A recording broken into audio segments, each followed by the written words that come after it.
Welcome to the New Masculine Podcast. This is a place where masculine identifying people come together in community to disrupt outdated models of masculinity and together construct new models for our way forward as men.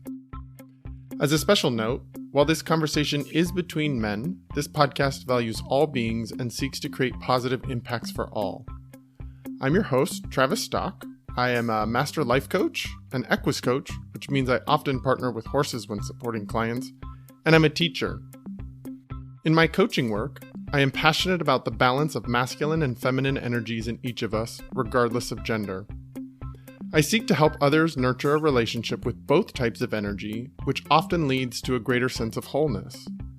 And yet what I found in my work with men is that many of us have been taught messages about what it means to be a man by first teaching us to avoid anything that is associated with the feminine. That avoidance leads to few experiences of intimacy, emotions outside of anger, vulnerability, or even a sense of belonging. Striving to comply with these models of masculinity has many of us feeling isolated, ashamed, unworthy, afraid, angry, and depressed. That's why I started this podcast, to bring men together who are ready for something new, something more whole. While my next guest and I share some key and important elements of our identities, he came of age in a generation before me, in a time that holds a lot of trauma for gay men. Cary Allen Johnson is a gay black man who began his young adult years living in Brooklyn, New York during the AIDS crisis.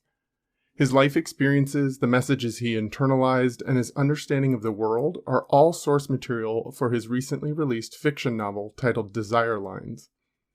The book takes the reader on a journey through gay life in New York in the 1980s, the drugs, the sex, and the trauma of AIDS, from the fresh perspective of a young black man coming of age. While reading the book, I was struck by how often the narrator has to confront shame as he follows his desires. I've seen that in me as well, and suspect that others have too. I hope to explore more of this with him during our conversation. On top of being an author, Cary at his heart is an activist and an Africanist who has founded several groundbreaking organizations such as Blackheart Collective and Gay Men of African Descent. As a public health and HIV specialist, he has lived all over the world with a focus on many parts of Africa. His current work has him living in Burundi as a country director for Population Services International, which offers family planning services, HIV treatment, and malaria research, prevention, and services. On a personal level, he identifies as a son, as a queer man, and as black. I'm excited to hear more of his story, to learn from where our stories overlap and where they are different, and to welcome him into the new masculine. So without further delay, welcome Cary. Thank you. Thank you so much. Travis, thanks for giving me this opportunity to talk with you and your listeners. Oh, I can't wait for people to hear more about what led to this book that you wrote and sort of hear more about the work you're doing in the world. There's so many things that, as I sort of mentioned in the intro, there's places where our stories can kind of overlap, but there's so much difference in there too. And I can't wait to hear more about your life and how that informs us here on the New Masculine. Okay. Great. Is there anything else you think you want to share with people about who you are and your view of the world before we get into the meat of this conversation? Yeah, I mean, it's funny. All of the promotion, the book came out in September. So, I've been doing a lot of talking about the book at readings and on some podcasts. And this is the first time that there's been a real lens on the book. The lens of masculinity. Mm-hmm. And so it's going to be interesting for me because, maybe the lens thus far have been about AIDS. I mean, that's a lot of what people have focused on. And then also there's a very strong drug, an addiction component to the book as well. And, both of those two episodes in the life of the character, the AIDS epidemic and his addiction are both things chock full of trauma and shame. Mm-hmm. and the effort to try and overcome those challenges. So I'm looking forward to having a chance to talk with you about it. Yeah, me too.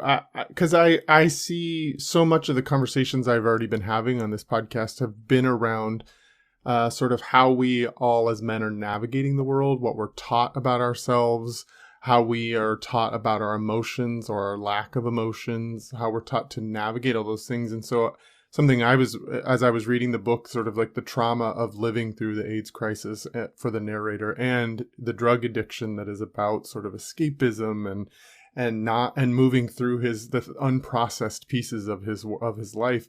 I think a lot of Right. men are feeling that and sort of recognizing where they have to cope in a world that's not necessarily taught them how to thrive. Hmm. Yeah. Yeah. Um, yes. I mean, the good news, I think, is that if you, if I, if I let my, if you let yourself, and I feel like I have let myself, after, 6+ decades on this earth, um, to not leave too much unprocessed. Mm. Or maybe to be selective about what you can process and what you can't. Mm-hmm. I sort of feel like I have, you know, through therapy, through rehab, through friendships, through reading, through really producing this book, there's been a hell of a lot of processing that has gotten me, and I think part of the thing about processing one's trauma, or me processing my trauma, is that you sort of I've come to the conclusion that some of it shall not be processed. Some of it either ain't worth processing, cannot be processed, just is, it's just going to be things that I live with. But even that is a form, I think, of processing and sort of recognizing, okay, these are the traumas I experienced as a boy, as a young man, coming of age.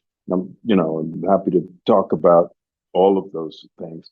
And and these are the things that I'm better at about, and feeling better about, and have a clearer head about. And these are the things that I do not, and that's okay too. Some of these may not get healed. Mm. Yeah, it's a pretty profound way to look at things, to be able to recognize what is available to be transformed, healed, processed, Yeah, and what are the things that right. just need a space that may not be Yeah, fully tied up with a bow. well, that's right. And just need acknowledgement, you know. Mm. I mean, I know you have an agenda of stuff you want to talk about. I don't want to talk about too much about the book, but I mean, several people have said to me, well, the book doesn't really, everything's not all wrapped up when it It's ends. definitely not. It's definitely not. And especially the narrative story is far from wrapped up. I mean, it has some sense of resolution, but in fact, the sort of second character, Regina, her story is a lot more wrapped up, or shows some, some, it's heading towards some kind of resolution, and it's usually family. Hmm. Those are usually the traumas that we need to kind of wrap up, or get on the other side of, or get over, or forgive mom or dad, or forgive ourselves. But he never does that. The narrator never gets to that. And I sort of think that is the story of life. I mean, I Hmm. am still, deciding what I can. I mean, parents long gone, but still trying to figure out what parts of my relationships with my long gone parents I can resolve in this time that's left, and what parts of it I still am entitled to just kind of feel angry about, or feel Mm. disappointed about. Hmm. Um, so that's why his story, the narrative story, doesn't wrap up real kind of smoothly, because I don't think our stories do. Hmm. You know, I think we go up and we go down, and we think something's resolved, and it rears its head again, and We find another that layer of is, I it. think, a new layer of it, a new Uh-huh. manifestation of it. Uh-huh. So Yeah. I wanted to be true to that in the writing. Yeah, so let's dig into that a little bit more. I was sharing with you prior to us recording that I had to keep reminding myself while reading the book that it is fiction, and that it is a novel, and that it's not just an autobiographical storytelling of what you've been through. Now, I obviously understand that your life serves as source material for this, and so it does, your details of your life can show up throughout there. But I think selfishly, I'd love to hear a little bit more about you as a man, your real journey, a little more autobiographical rather than the story, just to start this conversation, to find out, like, what was it like growing up as Cary in Brooklyn? What were some of these stories you're talking about that kind of lead you towards who you are now and what you're processing as a man? So we'll start with maybe, like, what are some of the stories that come to mind for you when you think about growing from boyhood into manhood? What were the things you taught? What were your parents telling you? What was your broader culture and society around you telling you about being a man? Yeah. Well, I think maybe the early part of the book is probably the is drawn from my own sort of source material, the source material of my life, which I think is not unusual for like a quote unquote debut author.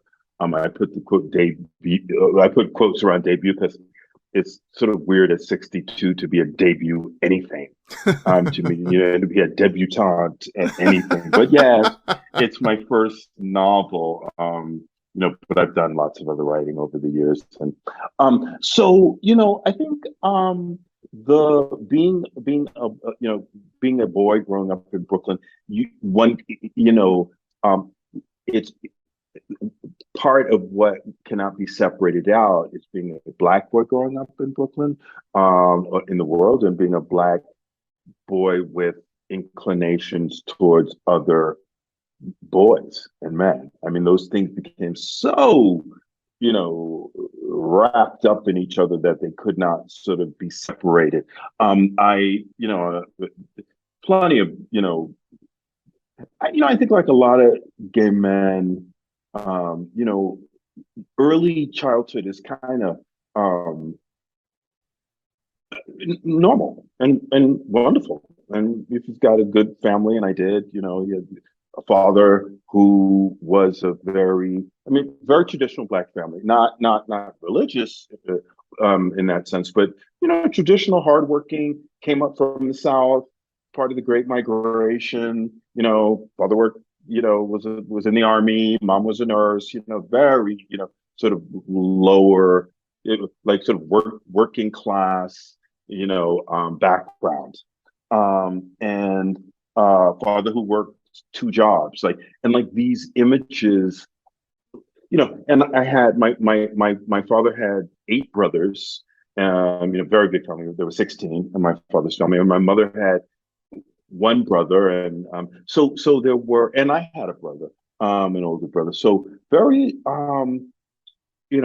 strong images of hardworking, uh, you know, but but but challenged, by racism, black men in my life, hardworking, took care of their families, but dealing with a lot of trauma, and dealing with trauma through, alcoholism, through anyway. So these are some of the things that I sort of experienced growing up, but they were good images, good role models for me to follow. I think what got tricky then was when in sort of the third grade, like my character, I was a product of busing, and in New York, in the 70s, busing meant that you were taken out of your community. Black children, and Latino children, to some extent, were taken out of their neighborhoods, put on school buses every morning, and bused into quote unquote better schools in white neighborhoods. Now, let's start there for trauma.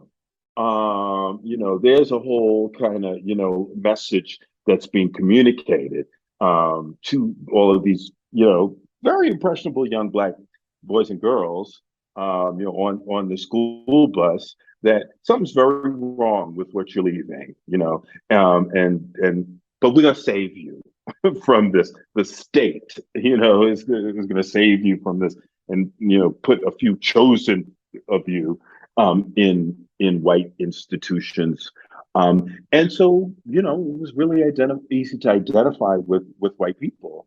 At the same time, as a boy, and then as a young, and as an adolescent, my sexuality is burgeoning, and my attraction for men is becoming something that is more clearly defined, as opposed to just an amorphous kind of childhood sexuality. But as an adolescent, you're like, okay, this is a thing. I really, this is a thing. I have an Mm-hmm. attraction to other boys, and this is different, and I know enough to know, shut up about it. And so these sort of transitions and transgressions, if you will, around race, and then merging with transgressions around sexuality, that or new awakenings around sexuality, but happening at the same time, created its own level of kind of sort of confusion.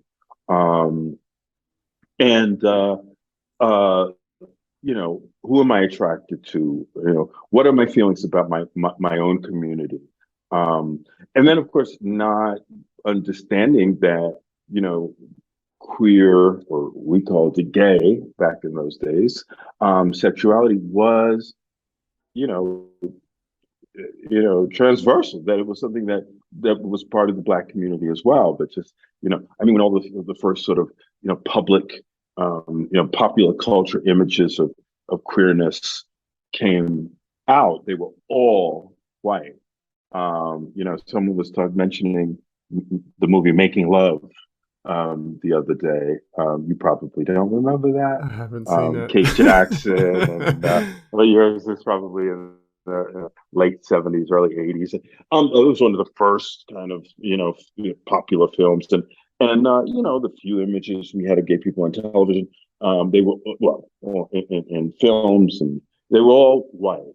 And so, of course, that was what a young Black boy going to school with in a white neighborhood, that's what I thought queer sexuality was a white thing that needed to be hidden, and certainly from my family, but needed to be hidden from my community, the Mm. community I was growing up in, and really in my mind had nothing to do with that community. And of course, I was smart enough to know that that wasn't really true, and that I could see that that wasn't true, but it stuck. It became part of my identity. And it really wasn't until I went to the Paradise Garage for the very first time, and there's a scene in the book, that my character does the same thing in, I guess, the early 1980s. Walking into, basically, was the largest gay club in the country, one of the largest, an arena, really, absolutely full of Black men, Black gay men, that I sort of said, "Oh my God, what have I been missing all of these years? I've been estranged, from my community, um, my queer Black community." So, and then my life took on, different dimensions. I went to, you know, Africa for the very first time in 1980, as an exchange student at the University of Nairobi, and sort of integrating, notions of, of Africa, and what my role, my identity is as an African American in Africa, which is a relationship that's not without its, which is a fraught relationship as well. Um, that led to me sort of wanting to have this career in sort of African development. So I was a Peace Corps volunteer in Zaire. I went to graduate school for international development at Columbia, and I've been working in Africa, or in some aspect of African development, social or political development, all of my career, um, in a whole bunch of different countries. Um, and Also, I mean, in addition to, you mentioned the work, I'm doing now, which is family planning, malaria, HIV treatment. But there's also been parts of my career really focused on LGBT rights in Africa. And I was the director of the International Gay and Lesbian Human Rights Commission. And so, being able to make those kinds of connections with emerging um, queer movements in Africa, um, to help to take some of the lessons that we learned about HIV prevention in the States, uh, and bring them to Africa, or help African activists to sort of see, are any of those lessons useful. That's also been pretty damn cool. And so now here I am. I'm about 4 years before retirement, and I wrote this book, and I think I wanted this book to really capture um, the the trauma of the 80s, I think, for Black queer men, but also the the community that we had, the community that we built, the ways in which we tried to save each other's lives, and did save each other's lives. Um, like one of my favorite characters in the book is Puerto Rican Miguel, who is a very small character, but he's a hustler, and and he shows up one day, and he's out of the context of being a hustler, he's a buddy for GMHC, and the narrator says, "What are you doing here? I didn't know you did that. I thought you were a hustler." He's like, "Can I be both a hustler and somebody who cares about other men, and who's willing to be there, you know, for other men?" And which, of course, yeah, that's what we did. Um, we tried our best to take care of each other through this amazingly um, fearful and panicky and shameful um, period. Hmm. Yeah, I mean, it's one of those things that I grew up in the 80s, but was a small kid during the 80s. And so, like, my viewpoint of it is a different perspective than someone who was coming of age during the middle of that. And I think that's what's so valuable to keep learning from and to keep sharing information back and forth, because I think we sometimes can look at that time frame, those of us that grew up as children at that time, Right, or are so far removed from it that we don't aren't connected to it, that I think there's so right. much value in being able to connect with others who went through it, who were there. Something I was really wanted to hear more from you about was, I was struck as you were talking about sort of your growing up, how many different layers, I think you used the word estranged, from your community. How many layers of Yeah, estrangement were there for you? Like, sort of being a black kid bussed into white schools, estranged from your community in that sense, and then a being a gay man or a queer person coming of age in your sexuality, recognizing, ooh, that's not for me. Or I can't share that with my family. That's something to stay right. quiet about. So estrangement in terms of your belonging sense around, and a key part of your development. And then also you were talking about sort of what you were seeing in pop culture, in the movies and things. There was almost like, okay, there's queer people, but that isn't necessarily what I look like and what my life is like. And so there's like Right. all of this estrangement from what a sense of belonging and community. But then as you're talking about it, like, even during a time of trauma and fear for the gay, queer, black male community, the queer community in general, that you were surviving, but also developing a sense of community that in the best ways you knew how, in the best ways you could. So I'd love to hear how that estrangement on that many levels, how that's impacted you as a person. Oh boy. Well, I think you've hit it on the head. And if you have a small notebook, I will start listing to you. I will continue your list of estrangements. Because There are more. Okay, good to well, know. there's always more. I Yeah. mean, you're at a university, and you're not part of the black group because you don't talk right. I mean, thank God, we have redefined blackness Hmm. in America. Black people have redefined blackness, and we no longer. notions of, you talk white, Mm. are we don't say those kinds of things to each other Mhm. anymore. Mm. You know, we we've realized that Black people are a multitude of different things. But certainly there's no love, no lack of estrangements. And you know what?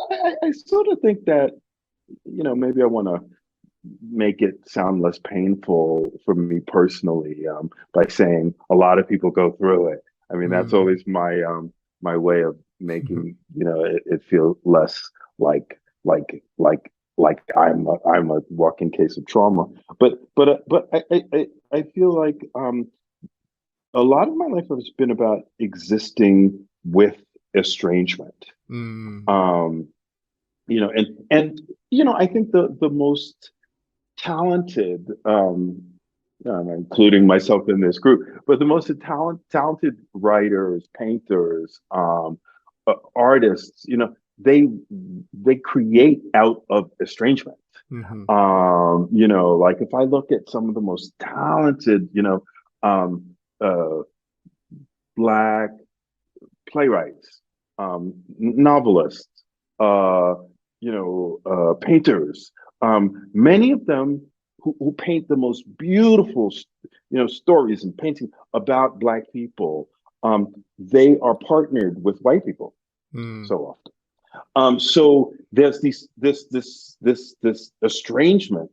I think that happens sometimes in our personal lives, that we try and work it out, through our artistic lives, or through our political lives, or through our, the causes that we hold, dear.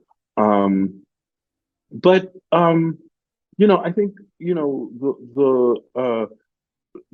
what was for me, particularly growing up on the sort of the tail end of the civil rights movement, and like in a period sort of after, like sort of shortly after the Vietnam War, sort of coming of age,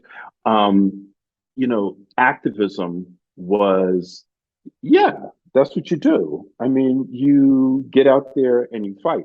I watched a really great, it was a rough cut of a documentary that a young um, uh, person at NYU named Bo Lancaster just made about the raid on Blues Bar, which was a bar in that was raided in on 43rd Street in 1982. And yeah, I was there. I was part of those movements, because sort of, standing up and saying, I am healthy, I am well, gay is good, you know, even when I wasn't feeling very healthy. I wasn't, I didn't think gay was all that good. I had to kind of like it's an evolution to get to that place. It was important, and has been sort of how I've lived my life, and how I sort of, you know, made peace. And making peace is a constant thing, but I'm pretty much there. um so I don't know if that was an answer It's to great. your question, but yes, um certainly plenty of estrangement. And it's interesting because I was thinking about the notion of shame, and talking about shame, and that like to talk about shame anymore.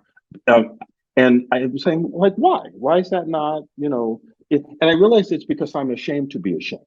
Like, Mm. it's like being ashamed is like, about anything about your sexuality, and I'm not, or about race, and I'm not. I'm very proud of where, but there have been periods in my life, and but you're not supposed to be ashamed.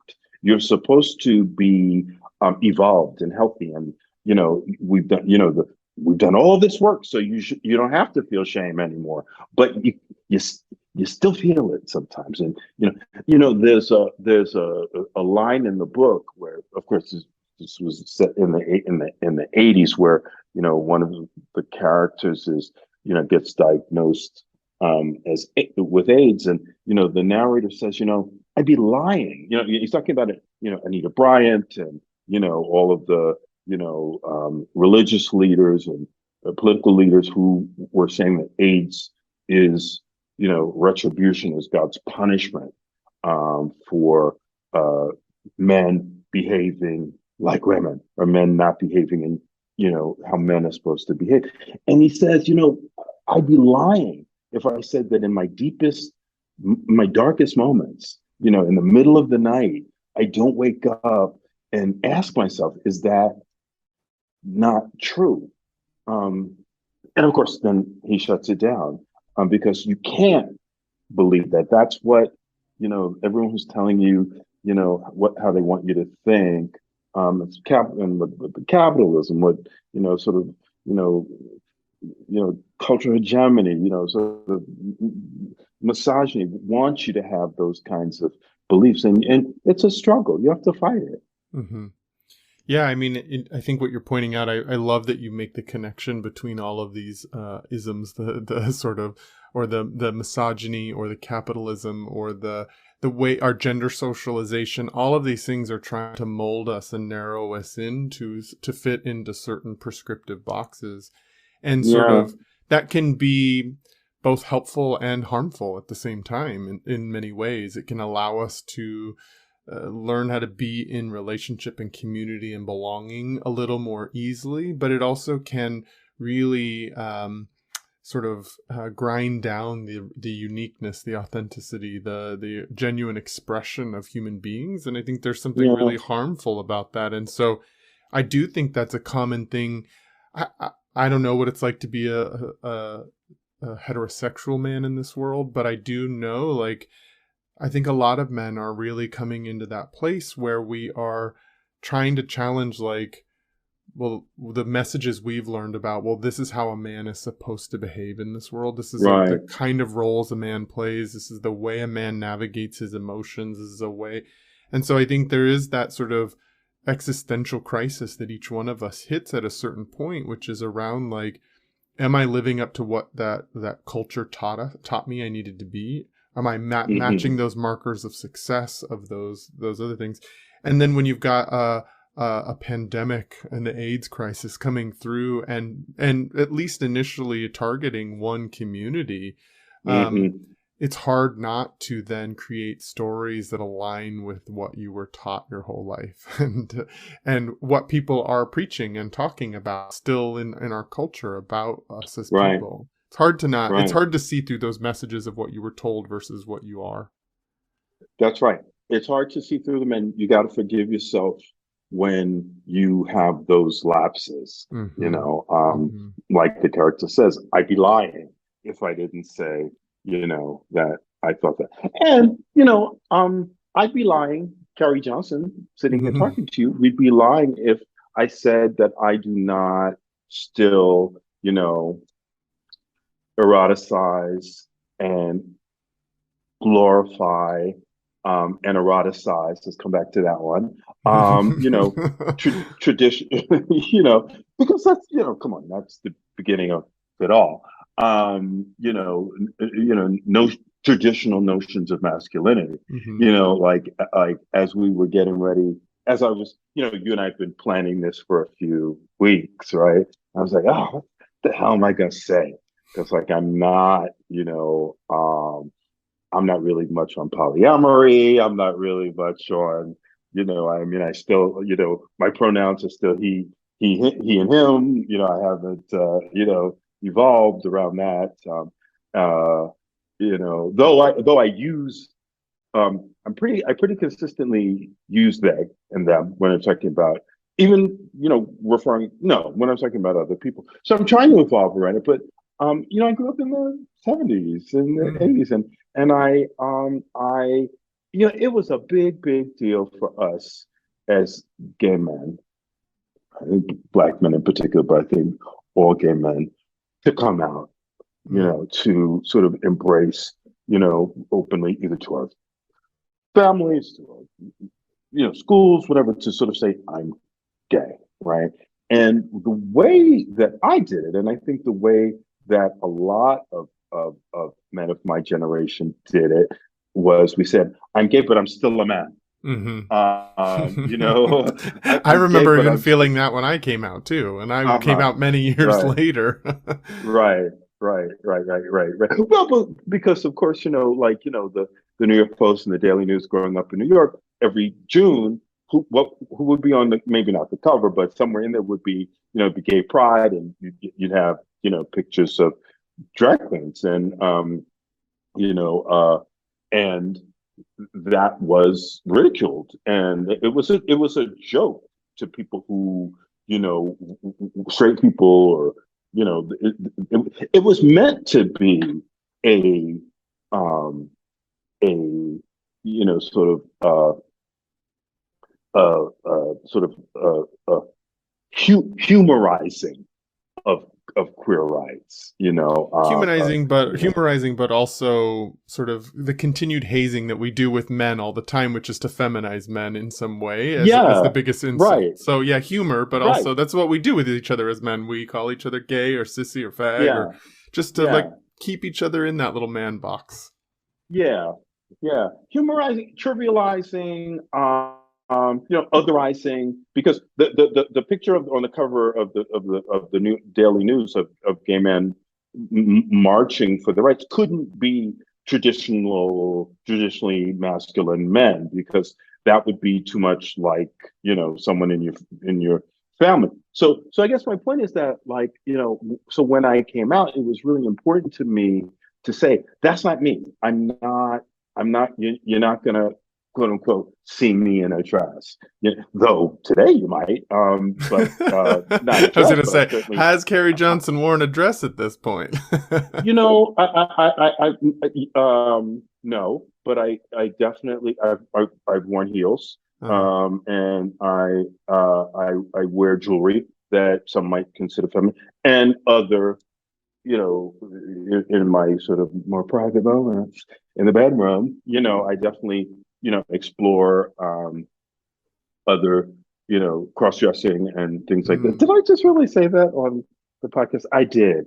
I wasn't sure I was going to share If that, you but I need me, guess I if you just need me to pull did. that out, you let me know. No, man, fuck that. Fuck that. Yes, No, come on. yes. Come on now. I don't, I don't know, come on now. If at this point the people in my life can't handle that, I mean, They I haven't told a been paying girlfriend, attention if this is the thing that they're having a hard time handling. absolutely. But I mean, I don't like I told one of my closest friends about, cross-dressing and sexual situations. And she was like, "Oh my God, I'd love to see." And I'm like, "Nah, not there." Not for you. Not for you. Not for you. Exactly. It's not, and I don't think I will get there ever. But it's all good. But what Yeah. was I talking about? Oh yeah. So I was talking about coming out and sort of saying, okay, well, the way I'll come out and I'll be sort of, my family will be okay with it, is that I'll be macho, and then they'll be okay. Because it's just who I go to bed with. It's not, and frankly, I think, for a lot of families, that's okay. I mean, they want you to marry a woman and have children, but once they get over that, then, oh, at least, he looks normal, and even in my choice of, partners, you know, it's been other traditionally masculine, men, Hmm. and that is, you know, I mean, look, I grew up in a house with a father, like I said, with all of his brothers, who were, very traditional, like mechanics, athletes, things like that, and a brother who was, very, sort of, um, did a lot of those traditionally masculine things. Played basketball, had a lot of girlfriends, and so I think my sexual, um, uh, idolizing, or I don't want to say objectifying, but my sexual visioning of what I thought was beautiful in a man, was these sort of traditional kind of definitions of manhood: strong, powerful, you know. And I've been thinking about that a lot because, over the years, because I'm wondering. I'm not wondering. I know that sort of single-mindedness around around who I'm attracted to, and masculinities, and who I'm attracted to, has kept me from having relationships with some beautiful men, Hmm. beautiful people, who just don't fit that model. And so, you know, um, good, smart, funny, but too queenie for my taste. And that's Hmm. my shit, Yeah. going on in my head. But I've never been able to really get past it. I remember one time, I was in my 20s maybe, and, hanging out with, and there was this guy I was really attracted to. Um, and he said, and I said, "Why aren't you attracted to me?" And he said, "You know what? You got too much juice. You got too much juice," which meant I was not, in the same way that I sort of look at other Hmm. men and go, "You're not masculine enough for me." He was saying the same thing about me. It's like, and I was like, I look at him, I'm like, "You got more juice than I do," but I mean, juice became was the term for like feminine energy. Uh-huh. It's that You got like too got a little much too much juice. sugar in the tank, that kind of Too thing. much sugar in the tank. Uh-huh. His term was too much Juice. juice. And I think that is the bane of our existence. Hmm. Sort of as gay men. Yeah. I think younger men are better at it. A little I bit. see, but a little, A you little think? bit. Yeah, Not a little amazing. You bit. just have to get on one of the dating apps and you still see like no Right, right, femmes, right, no mask for right. mass. You still see all that. The I think that's one But of the can I just themes. say this? Oh yeah. But the way we kind of see it in other people, but for ourselves, we see ourselves as like Uh-huh. juiceless. you know? Juiceless. you know, That's like so true. It's so true. Well, that's one of the themes that I actually really pulled out from the book that I really appreciated was this sort of conversation around masculinity, and I was glad that that you're talking about it now because I think it's such an important part of it.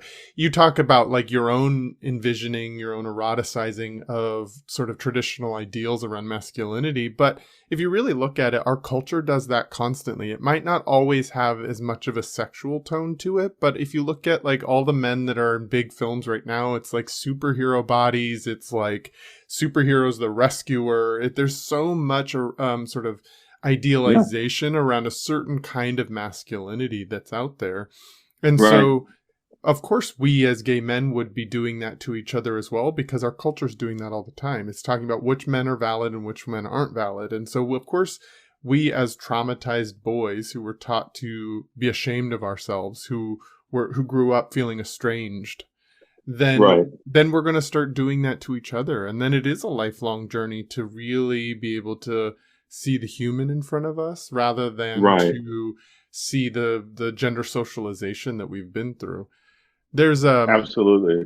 there's a quote from the book that I pulled out that I wanted to read that really kind of laid into this, and I want to hear your thoughts about it. But Yeah. it's sort of towards the back quarter of the book or so. It says, "I suppose that my attraction to the signposts of manhood that I see in Devon is backward thinking. Hypermasculinity is a mask that men wear to protect themselves from the things that frighten us. I don't know what Devon is afraid of, that he is working so hard to keep at bay.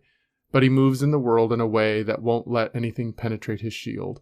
He's armor plated, and his fearlessness draws me in."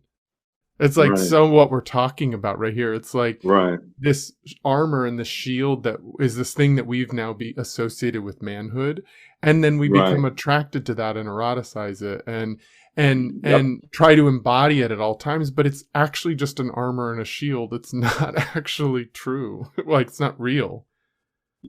It's not, and I'm jealous of younger men, even younger than you, my friend. Like who like have the opportunity now to sort of hear this and think this and sort of be broader. Even like I'm gonna get back to the quote in a second, but like someone asked me. or if I've asked myself, would I date a trans man?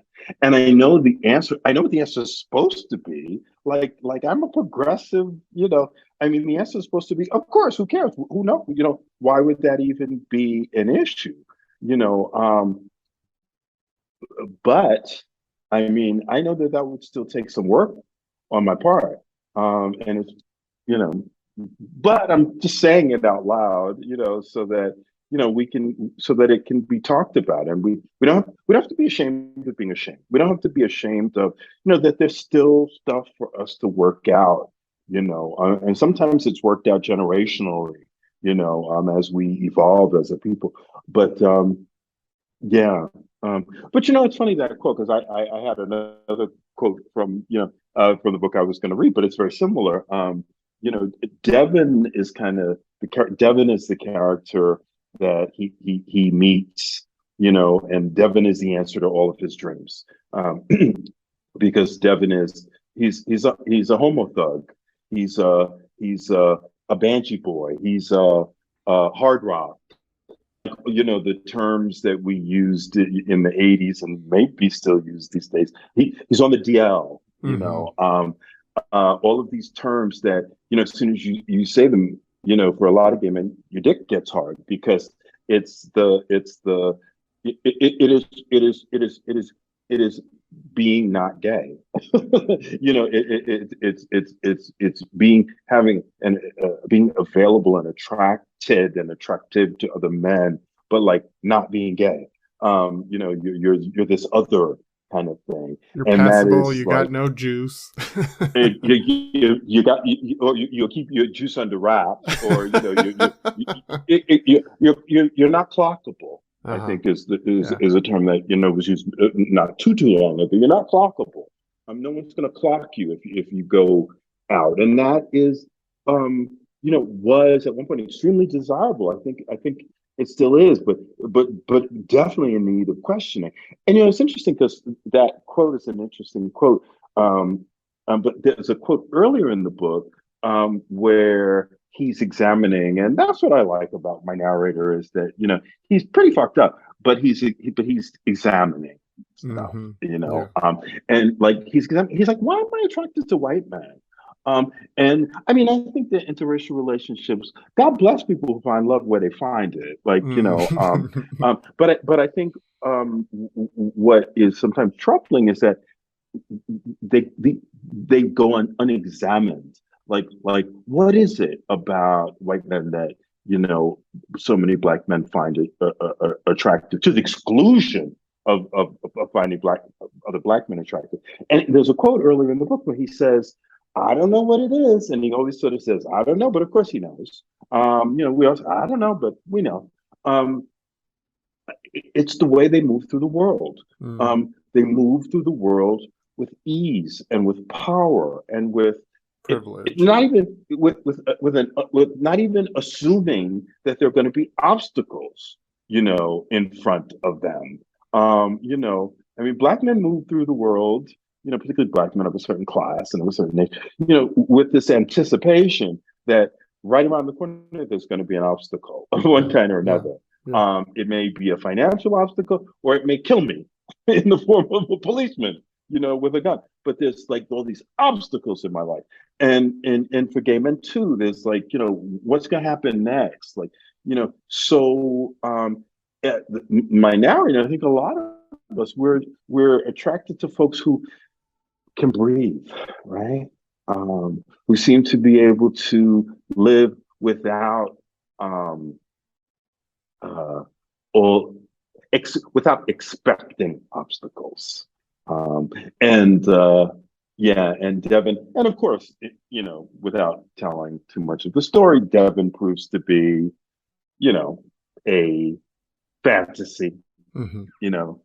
that is not real, you know, and that takes we could go into a whole discussion about tops and bottoms, like Devin is no, I'm a top. I'm 100% top. Never been anything but a top till I die, kind of thing. And the narrator is kind of attracted to that. He's Mm. like, okay, well, that's hot, you know, but the truth of the matter is, it's not true, you Hmm. know, and that becomes apparent later. And we pretend, I think. I think being, if I may go down this road, I mean, I think there's a lot of less now, but I think there's always been a lot of shame in being a bottom. Hmm. Um, Yeah, for sure. and the book explores that. Even on the very first page, he's talking about, you know, uh, you know, you know, I'm a top by default, he says. Because being a bottom, has always had shame attached to it. It's always you've been thought of as the weaker partner or the the playing the feminine role, Yeah, and that's the thing that it's really challenging in that is because it comes down to our socialization around how we treat women and the feminine, the right, rejection of, and how we keep women right, in second class citizen sort of roles. right, And so when you are two men and then one of them is playing the feminine role, now you're going to right, confront all of what our messages that we've talked about women are and what we've talked about feminine energy. And so it's like, it's right, so much socialization that we have to sort through around our own identities, around our sexual lives, around yeah, our attractions to others. There's so much of it that isn't just. yeah. I hear this a lot where people say, "I'm just attracted to what I'm attracted to," and yet there's no questioning or Well, curiosity that's about it. what leads to that, though. Well, you just hit it right on the head, Travis.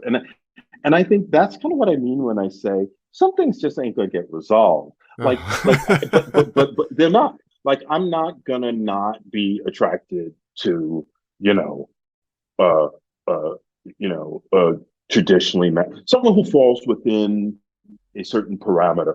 Like maybe my parameters have got, have gotten bigger, but there's still a kind of like, similarly, I'm not gonna in this lifetime, never say never, but like, be in a relationship with a woman. Hmm. Or work with someone who is identifies as a woman, or that's just not how I'm wired. But the important thing is to know what's going on, Yeah, yeah. right? You Awareness, know, curiosity about, willingness to explore. Those are the important right. pieces of it.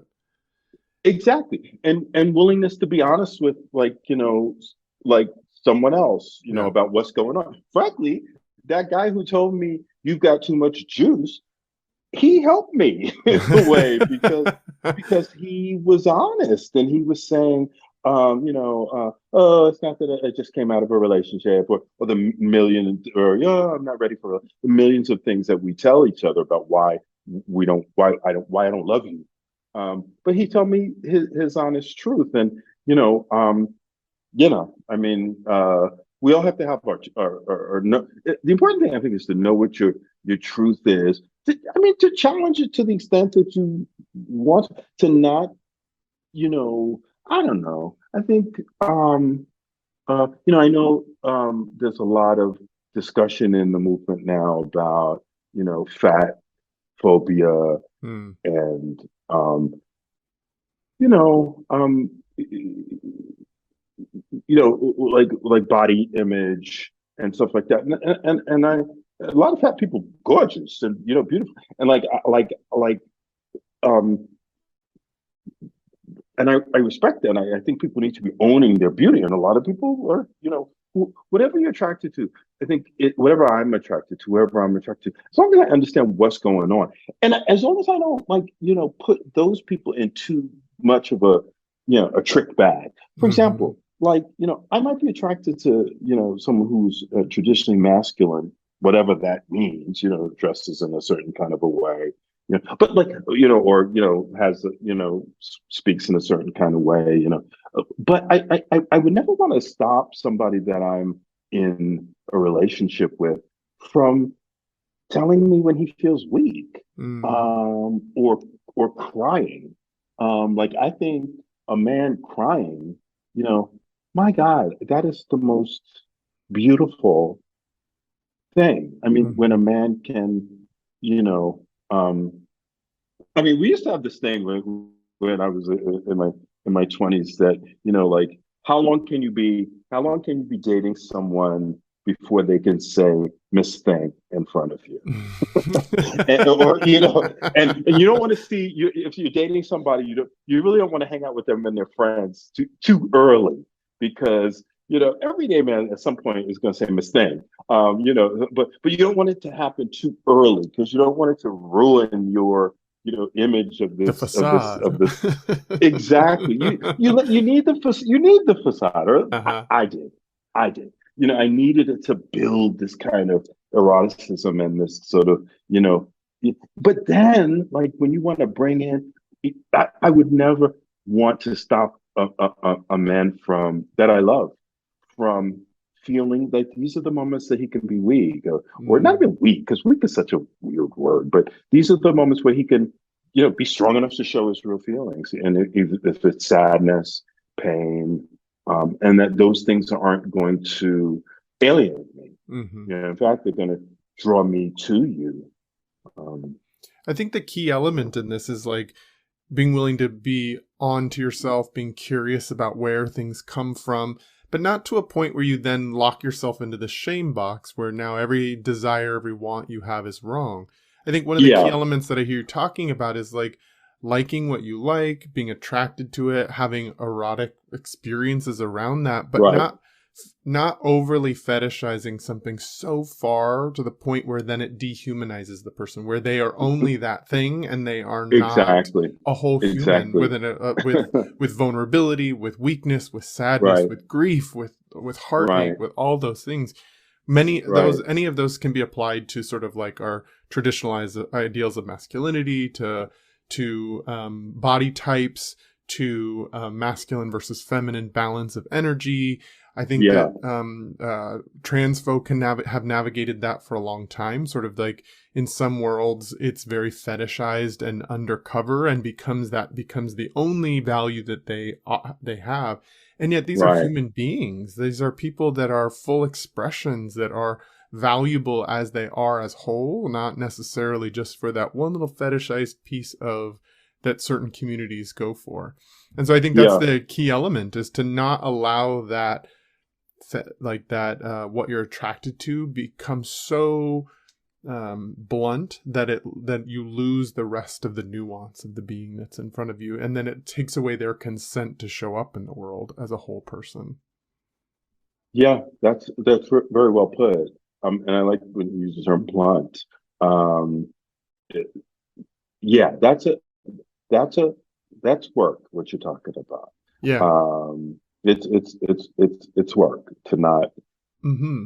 One of the cool things I thought about was while reading the book was that the narrator goes on one of those journeys where he really does start to reflect on where his attraction started and where it ends up. And so as the narrator starts being very attracted to white men and pretty much white men only. And so, but then he starts to find his attraction changing. He finds his own personal work is leading him towards something else. And then he starts to Hmm. be in relationship with a black man, and Hmm. he starts to eroticize and fantasize about connecting to that part of himself. And so Hmm. the narrator goes through that journey that you're talking about, which is to put work behind getting honest with ourselves and looking at ourselves and looking for where we are just following a certain prescribed line. I think this is a good place Right. where we could talk about that, where the title of the book comes from, Desire Lines. You shared it with me. I'd love if you share with Oh, the audience what that means. sure.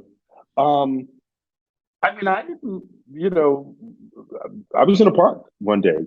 Cary, me, was in a park one day, and I saw a little sign that said, stay on the paths, avoid desire lines." And I'd never heard the term before. And a desire line they're the paths that we carve or that we tread, in the grass, or with our feet. So it's the shortest space. So you've got a meandering cement walkway in a park, that's taking you through the most beautiful parts of the park. But if you want to just get through the park, there's a line that goes kind of straight through, that has been carved out by people after decades and decades of walking. And those are called desire lines. And certainly several scenes in the book take place in parks. I mean, the book opens in the Rambles in Central Park. There's a scene later in Prospect Park, and there's the most obvious meaning, which is that when you're in a park, you're not on the path. If you're gay and you're cruising, or if you're just hanging out, you're on the desire lines. You're following these kind of hidden, kind of secrets, kind of less official, unofficial, like unapproved kind of paths. And the people who run the parks, they want you to stay on the path. They want you on those desire lines. But the other part of it, of course, more symbolic or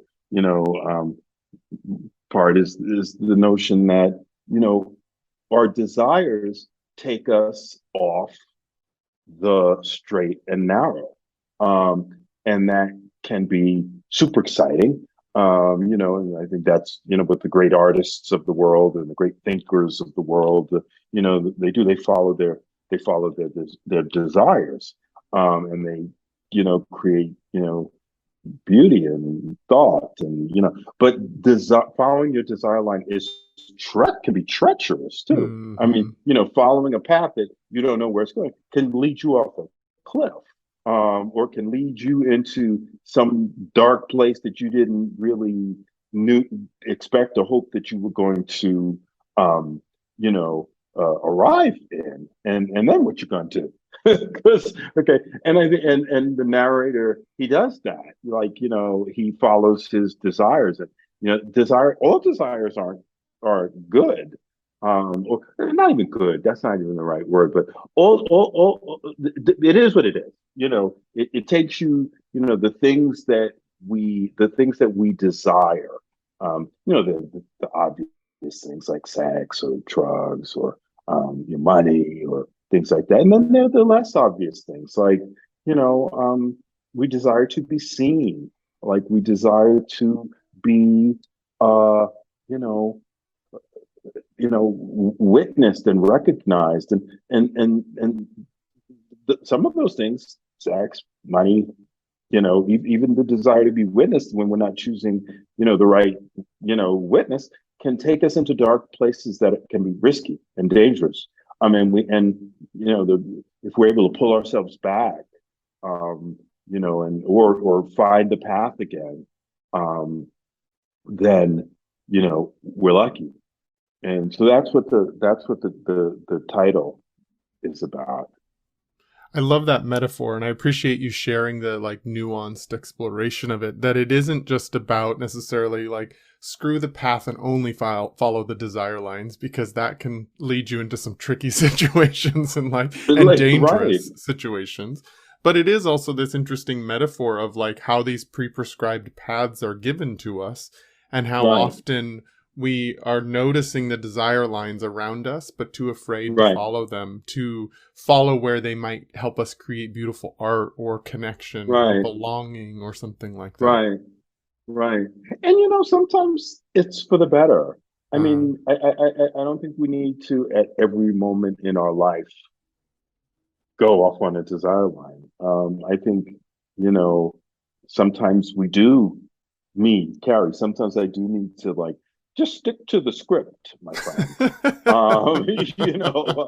Like for example, when the book came out, I mean, the book has, it's my first book. I wish it, didn't get a New York Times review. I would have loved that, and some other things. But I know I got another book in me, and so part of me was like, you know what? You should quit your job and go live in fill in the blank, pick a place, Fiji, Lamu, Paris, whatever, and follow James Baldwin's, footsteps.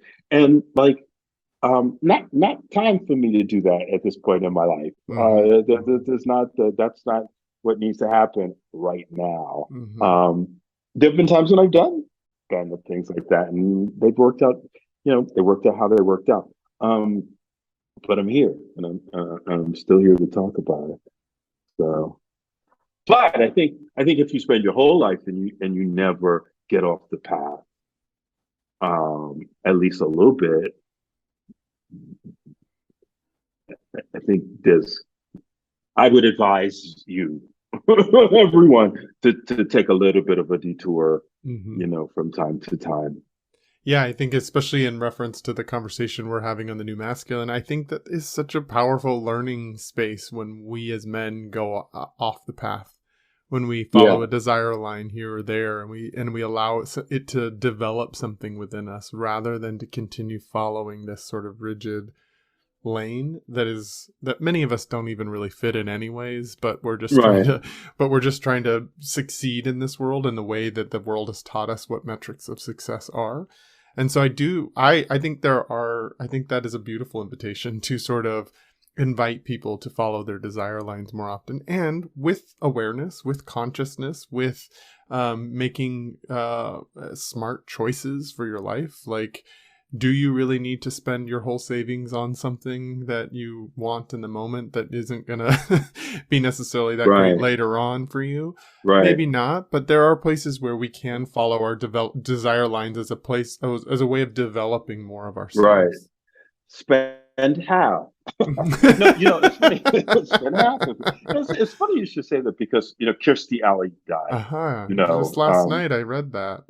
last and it's funny because like when you get to a certain age, I mean, I'm no Kirstie Alley fan. I mean, she Hmm. was kind of creepy, towards the end. But it's funny how different deaths kind of strike you because I Mm. mean, she was like Cheers, like Irene Cara died. Just not like Hmm. what 2 weeks ago. Now Hmm. she was an icon of the '80s. But like when that happened, I was like, you know what? You really should take your money and go write this book or your next book or and so maybe the thing is not to take all your savings and do it, but maybe the thing is to take some of your savings and do it, or to because life does have this way of just kind of surprising you with um, you know, stuff that you Hmm. were not expecting. And it really is, you know what? Like I feel uh that my life has been a success. And do I feel that? I mean, the book, you know, was a big goal for me. Like not just finishing it, but like putting it into the world with some notoriety. It was a big goal of mine for a long time, and it's done. And I'm getting good feedback from it, and I mean, I have some other goals, but this was really kind of the big one. So, yeah, like I don't know where I'm going with this, but uh, just like in terms of measures of success. I mean, there's some more things that I want, but this was the big one, Yeah. you know. So what Um, did following that desire line or that goal of yours, what has that given to you in your life? a sense that I have, given something back, that uh, for those who read it, you know, they will they will be moved, I haven't, I'm sure they're out there, but no one that has read the book has been unaffected. Like some people have read the book and felt like it's too um, raw, Hmm. or it's too, sexual, or it's too, or too. Why are you spilling all the tea? Why are you telling all the dirt? And there's painful stuff in the book, like for people, especially for people who know me, like the addiction stuff and the degradation. It's painful stuff, I think, for people to read, but nobody's been unaffected. So I feel like, you know, and I feel like I have given. I don't want this to sound the least bit egotistical because it doesn't feel like ego. It feels humble, but I feel like I've given a gift to my generation, Mm. right? I feel like when I read in New York and L.A. and around and San Francisco and around the country, and people came who had read the book and they were like, Cary, I mean, and there's the surface stuff people say, like, oh yeah, I remember the Nickel Bar and I remember 96 West and I remember Keller's, and they're saying, oh, they remember these places, and that would seem surface, but it's not surface because these were the places where we lived our lives. Like these were the places where we felt like human beings in a world that did not see us as humans. And then when we started to die, not we didn't all die, most of us did not, but like when this disease like sort of targeted us or seemed to be targeting us, we were even less human in many people's eyes. So what I feel is that the book humanizes that generation of men and sort of says, we were here, some of us are still here, this thing happened, you know, to the world, but especially to us. The repercussions were savage and severe. We're still kind of feeling them, but it's my testimony, but I sort of hope, I think it's testimony for some other people who maybe couldn't write it. I think that's what I most appreciated about the book. One of the things I've said in my work, working with other gay men or queer men, is that in some ways we have a missing generation of elders, people who have walked before us, who passed down wisdom and knowledge of how to be and what we've been through as a culture. And because of the AIDS crisis, and there aren't as many voices sharing those stories to help us see ourselves and see where we've come from. And so I think there's such a gift in that for those of us that didn't have to live through the acuteness of it, to be Yeah, able to hear your journey, hear parts of the story that you've been through, or that you, or people that you know have been through as well. And I think it is affecting in many ways. Like, I don't know that the goal of any of our art is to please everybody, but what if the measurement of success is that, have I made an impact? Has it affected people? And it very much is an affective book. thank you. And I think the answer is yes. I have people writing me often who I don't know who say I've read it and it moved me. And thank you for documenting this moment. But I want to. The book is not. I don't know. It's not maudlin. I mean, I think there are. I don't. I mean, I want people to buy it, read it. It's not just like doom and gloom. I mean, it's sexy and it's there's love and the search for love and friendship. And I mean, in fact, I think one of the most important elements of the book is the narrator's friendship with Regina. Mm-hmm. In this relationship sometimes that gay men can only have with a straight woman. Yeah. I mean, do you have one? Oh Do you yeah. ever have you had Got a Reginas in your couple of life? them. You got a couple, right? A few. Yeah. Uh, Yeah. And yeah, it's an important part of I think it's important on both directions. Like, there's a way that these straight women get this kind of intimacy and connection and vulnerability from a man that they don't necessarily get from the other men in their lives. And we get this safe yeah, space to explore ourselves and be exactly who we are in many cases. yeah, yeah. And to sort of live through their femininity, Uh-huh. to get our lives through, their femininity and appreciate, you know, you know, the ways that they can doll up. Like I've got a good girlfriend, and she drives me crazy because like we'll go out, not anymore. When we were younger, we would go out partying. We stay out till 3, 4 in the morning, 6 in the morning, and we get up and we go into breakfast or whatever. And she would come down to breakfast, eyes made up, lips made up, hair looking fabulous. I'd come down looking like I've been partying until 6 o'clock in the morning. And I was like, I hate you for Uh-huh. the fact that you can, Put that face beat the on. face. Right. And, I mean, some men wear makeup, certainly. And I tried it at different points, but it's really not something, that I would do on a regular. But anyway, to have that friend, that Regina in your life, that you can experience the feminine and know better, who women are and how to be supportive, you know, to them. Um, yeah, Shout out to all the Reginas in each of our lives. Shout out. The metaphors Right, that exactly. Regina holds for all of us, because they are important aspects. I have several of Right. them that come to mind for myself about women who have helped Uh-huh. me along in my journey and have been that safe space for me. And so shout out to all the Reginas out there. Right. Here. Actually, the book is dedicated, Uh-huh. to Regina, all Uh-huh. of them. Yeah. And Regina, of course, is a fictional character.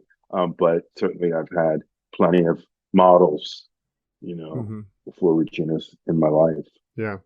Well, I've so enjoyed being able to pick your brain a little bit about this book, about your life, about where they cross over, where there's some blurring of the lines between the two, and then also where there are some fictionalized aspects of it that are just about storytelling, but that have a real heart to them and a real lived experience for many people.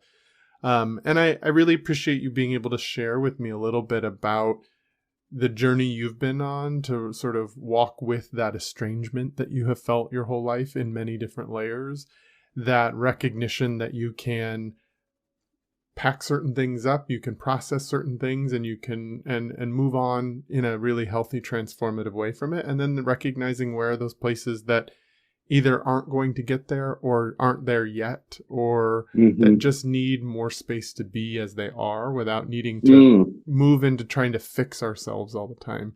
I just appreciate that Hmm. really big nuance, because I notice in myself trying to be a conscious man in this world how I can start to focus on all the things that are broken that need fixing and really try to continue digging at that, and yet I can see how harmful that is at some points of my Mm. journey. And so I appreciate the permission structure you've given us in this conversation to have things that don't fit nicely in a box with a bow on them, to let Mm. things be as they are, because sometimes Hmm. that's life. Life is messy. This human Hmm. thing is messy, and it isn't always a nice perfect bow, at least sometimes in our lifetime. Sometimes it takes Hmm. generations, as you said before, and sometimes who knows what's going to come of those things as we let them be. Absolutely. Yeah. So, if you had one piece of advice or an offering you'd like to leave the listeners of this podcast with what might that be? This is it. But I had made one note that I was hoping to come back to Mm, while we were talking, and I think it's worth saying. I think it kind of fits with the question you're asking me, and that is about sports. Um, the narrator and me. I feel like as a adolescent, I was denied the the ability to enjoy sport as a queer adolescent, and even pre-adolescent. Like World Cup's going on now. I don't even really know what it is. I mean, like I know what it is, but like I'm rooting for nobody.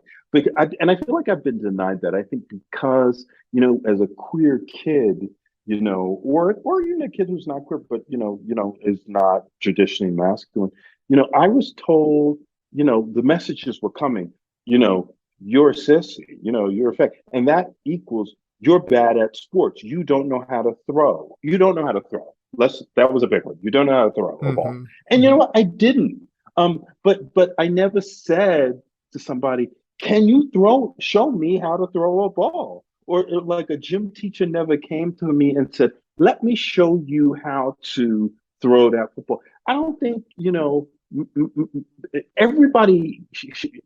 I regret that I didn't have that, and I didn't have like someone didn't help me as an adolescent to find a sport that I loved, whether it was tennis or swimming or or baseball or whatever. Like so if anything, I feel like like traditional notions about masculinity denied me that and my feeling like I was outside of those traditional notions of masculinity and that I had to hide that sort of denied me the ability to be able to find an athletic pursuit that I'd have been good at and or that I could still pursue today. mm, So that's just one thing that I think about when I think about what I if I had a son or daughter or a non-binary child, I would be really helping them to find you know music is great, art is great, but like sports and athleticism is sort of important too, if that's what, you shouldn't be denied it because Yeah. you feel like you don't fit into, a traditionally masculine, you're not a traditional boy. And so therefore you're denied and you deny yourself for fear of exposure, Yeah, exactly. Yeah, it's at a certain you know. point we give in to that. And what I'm hearing Right, that is another layer of estrangement for you. It's like, I didn't get to explore this because of this. And then right, at a certain point I bought into that and I just stopped right, trying. And I think right. that Found it. how Yeah, many of us are doing that in our lives where we get taught a certain message about how we need to do something, and if we don't get it right the first time, we just buy into it and we surrender to that estrangement and don't develop it. right, I think men are doing right, that constantly. So I love that right, invitation, which is to continue, even if you aren't naturally inclined to that, or someone's told you you're not good. If it brings you joy and you're curious about it, follow it. Follow that right, desire line. right, Yeah. right. Well, if people wanted to find out more about the book, wanted to get a copy of the book, wanted to find out more about you and the work you're doing in the world, how might they do so?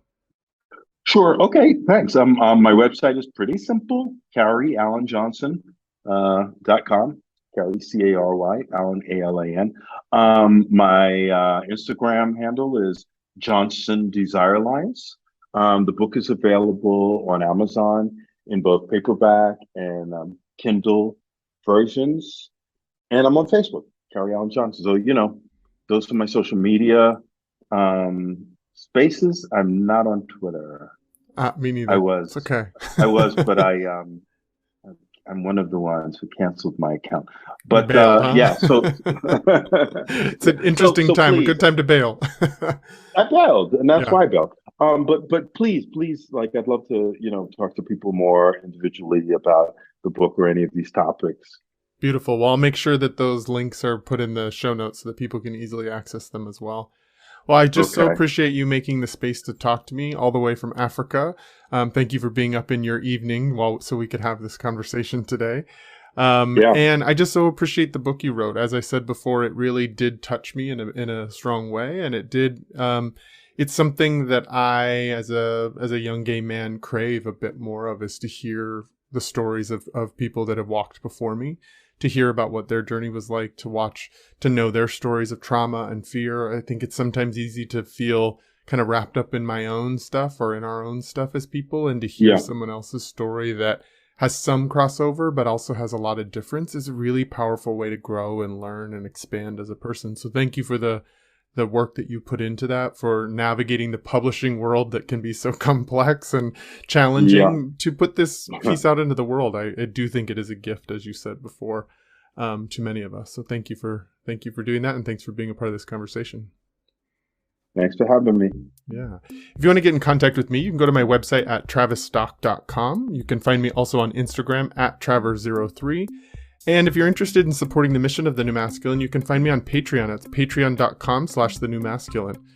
Thank you so much, Cary, for joining me, for sharing the work of the Desire Lines novel, and for all the work you're doing out there in the world in terms of your activism and work to improve people's lives. So thank you so much. And until next episode.